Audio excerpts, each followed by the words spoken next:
আন্দোলনকারীদের ঘোষিত long March কর্মসূচি আজ রাজধানী সহ সারা দেশে চলছে কারফিউ। সেনা সদস্যরা রাজধানীর গুরুত্বপূর্ণ পয়েন্টে অবস্থান নিয়ে আছেন। কিছুক্ষণ আগে রাজধানীর শাহবাগ এলাকার খবর জানিয়েছেন সহকর্মী নূরনবী সরকার। আমি অবস্থান করছি হোটেল ইন্টারকন্টিনেন্টালের যে মোড় রয়েছে সেখানে। আমি দেখতে পাচ্ছি আমার পেছনে সেনা সদস্যরা সাজোয়া যান নিয়ে অবস্থান করছেন। শিক্ষার্থীরা যে আন্দোলনের কর্মসূচি দিয়েছেন, যে লং মার্চ ঘোষণা করেছেন, সেই লং মার্চের কেন্দ্র কিন্তু শাহবাগ।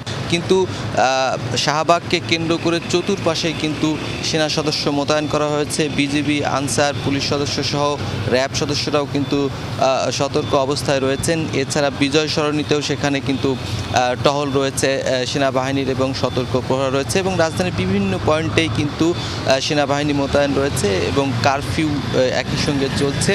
রাস্তায় জরুরি প্রয়োজনে যারা আছেন একমাত্র তারাই বের হয়েছেন। কেউ বাজারের উদ্দেশ্যে, কেউ চিকিৎসার উদ্দেশ্যে অথবা অন্য কোনো উদ্দেশ্যে জড়ো হয়েছেন। সাধারণ মানুষের যে চলাচল আমরা খুব বেশি দেখতে পাইনি, এবং স্বাভাবিক যে পুলিশি টহল থাকে সেরকম পরিস্থিতি খুব একটা কম চোখে পড়েছে। তবে সেনা সদস্যরা সতর্ক অবস্থায় তাদের দায়িত্ব পালন করছেন। লং মার্চ কর্মসূচি দুপুর 2টা থেকে শুরু হওয়ার কথা শাহবাগে।